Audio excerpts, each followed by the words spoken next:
Okay, now where is that wire? Okay, push pins, electricity. Ah, here they are.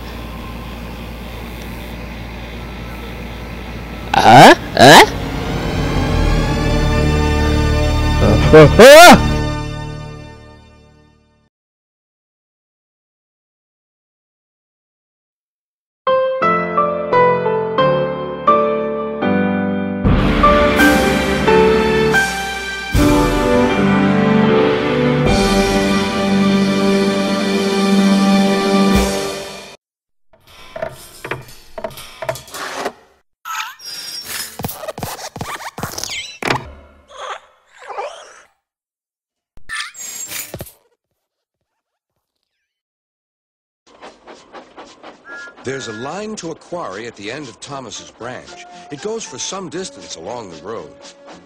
Thomas was always very careful to whistle here in case anyone was coming.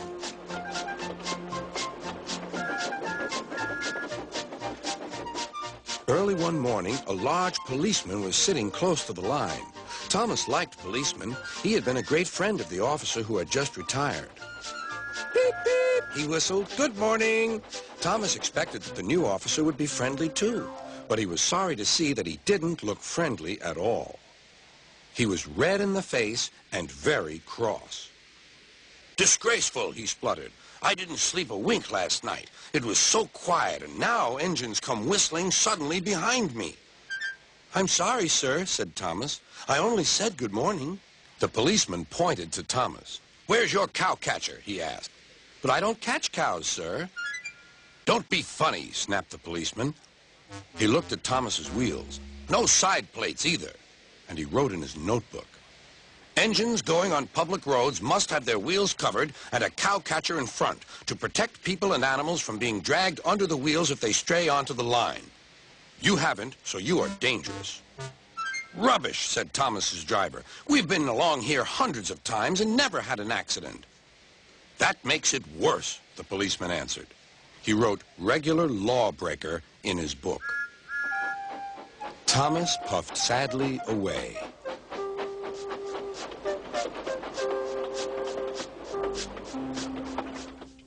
Sir Topham Hatt was having breakfast. He was eating toast and marmalade. The butler came in.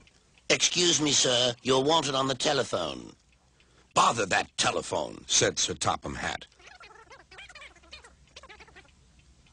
I'm sorry, my dear, he said to his wife. Thomas is in trouble with the police, and I must go at once.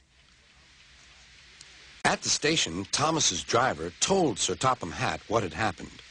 Dangerous to the public, indeed. We'll see about that. Sir Topham Hatt spoke to the policeman. But however much he argued with him, it was no good. The law is the law, he said, and we can't change it. Sir Topham Hatt felt exhausted. I'm sorry, driver, he said. It's no use arguing with policemen. We will have to make those cowcatcher things for Thomas, I suppose. Everyone will laugh, sir, said Thomas. They'll say I look like a tram. Sir Topham Hatt stared. Then he laughed. Well done, Thomas. Why didn't I think of it before? We need a tram engine. When I was on my holiday, I met a nice little engine called Toby. He takes freight cars from the farms, but the trucks are taking over most of his work and he needs a change.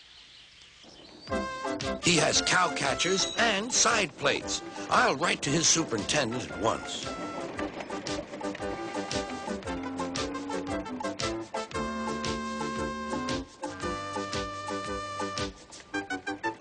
A few days later, Toby arrived. That's a good engine, said Sir Topham Hatt. I see you've brought your coach, Henrietta. You don't mind, do you, sir? Asked Toby.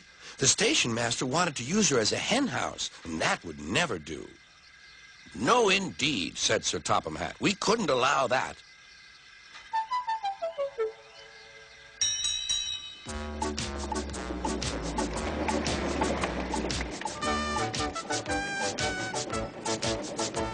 Toby made the silly cars behave even better than Thomas did.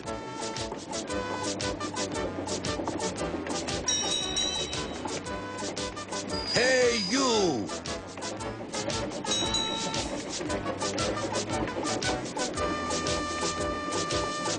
first, Thomas was jealous, but he was so pleased when Toby rang his bell and frightened the policeman, they've been firm friends ever since.